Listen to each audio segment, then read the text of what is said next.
Next up at UFC Vegas 98, we have another UFC newcomer, another highly touted prospect. We got CJ Vergara taking on Ramazan Temirov. CJ Vergara 12-5 in his career, 3-2 in his last 5, and he's coming off that decision loss to Asu Almabayev. He's taking on Ramazan Temirov, 17-2 in his career, 5-0 in his last 5, riding a 9-fight win streak. I love CJ Vergara. He's a ton of fun. He's almost like a little Dan Argueta for me. Not because of the wrestling, just the forward pressure, the attitude. I'm just a big fan of that fight style. High pressure striker, solid forward motion. He's clean with the boxing, now solid knees. I said solid forward motion. It might be your headphones messing up. Actually, you mentioned that. Remember, you mentioned the microphone. You stopped me because you thought that I mispronounced. Yeah, you plateau. said something weird. I've got marble mouth. You said something weird. Very different. He likes to fight inside the pocket where he uses some clinch work. He likes to showcase the power if he can. He's a never say die kind of guy. And while he has 0 recorded takedowns in the UFC, his BJJ is solid enough and he can create some scrambles. He's coming off that loss to Asu Almabayev where he was taken down 9 times. Taking on UFC newcomer, it's actually Ramazanbek, but we'll say Ramazan Temirov. And this guy's dangerous. He's a lightning fast striker, short legs but crazy power. He's incredibly fast, no issues marching forward to try to find that knockout. He is creative on the feet. He'll mix in powerful overhand, spinning attacks, kicks. You're not going to see a lot of wrestling from him, but his takedown defense looks pretty good. He has some dog in him. He doesn't take a ton of tape study to see that he gets rocked, but he'll just push through and make it done. UFC debuts are always tricky because you've never really seen them fight anybody at a decent level, right? It's always beat the shit out of some regional guys, come to the UFC, and then we'll find out. There's some CJ decent Vergara, regional guys. What? Over there's some decent regional guys. Yeah, I trust the Russian, like that region, far more than I do some of the others. Like, the American is the worst, probably. The American regional is fucking rough. If you get Brazilian can be, but once you start getting in like the LFA and stuff, LFA is always legit competition and stuff like that. But American regional scenes is usually pretty fucking rough. The Asian countries are pretty hit or miss. Yeah. Actually, Russia is technically in Asia, but you'll get a 20-0 Chinese prospect that comes in. Yeah, they just run through fucking 12 fights in a year. Yeah. But yeah, I do trust that part of the world. And he's coming into the UFC as a debut, fighting on a CJ Vergara. CJ Vergara's had success at this level. He's been in some absolute dogfights, but we've seen him in trouble.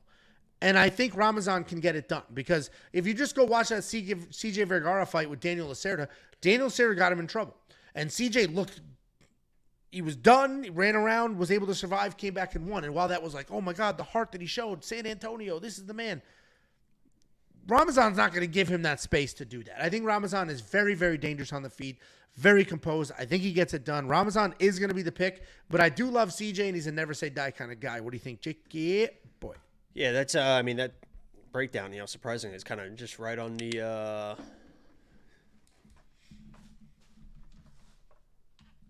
right on the road plan? What does that say? No, it's a nail. It's just right on. What does that say, though? What does the board say? Huh? What does the board say? You think that fucking says Poeton? Protect and plan? Rod and plan? What does that say?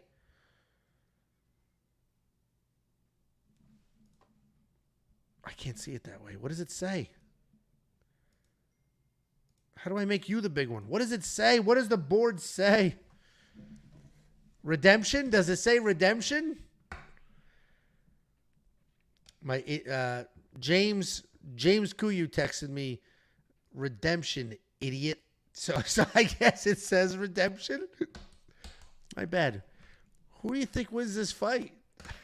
So anyway, I think that breakdown was perfect, but I will just add, I am going to be on the Ramazan side, but CJ is one of those guys that he is a durable dude, and when you are that, it almost is like I won't say a worst case scenario because there's obviously better people that he could fight, but it's a dangerous fight for a guy like Ramazan who's normally coming in, throwing heavy, fast shots. His hands are fucking just lightning fast. Because if he gets CJ hurt and he doesn't finish him, this thing could turn a little bit weird. But I think that this is one of those situations where he is, 17-2. This isn't like a 7-1, 6-0 prospect. He's he knows to handle himself, and he's taken a few losses, so I think he should be fine here. I agree. We're both on the Ramazan side. We are getting, I don't want to say a discount because these odds are starting to move -3s. But I do think he's going to be a guy that all of a sudden next couple of fights, he's going to be very, very expensive. And this is a tough test in his UFC debut, but I do think he passes. $9,100 in DraftKings Fantasy. It's really going to come down to, will he finish CJ? Because there's not going to be any wrestling here. Certainly not on the Ramazan side. So is he going to finish CJ? If so, he's worth that $9,100. If not, then you might get a 90-point decision out of him with just striking alone. If you do want to unlock the DraftKings Optimizer to help you build a lineup, the picks, the bets, the tools, the insight, everything that you could ever want or need, not only for this card, but the fight night after this card, UFC 308 after that card, and then the UFC Edmonton card after that. It's only $10 for an entire month. WeWantPicks.com. Click Become a Member at the top. The last guy to beat Alex Pereira in kickboxing just smoked the guy in the Contender Series, so he's coming.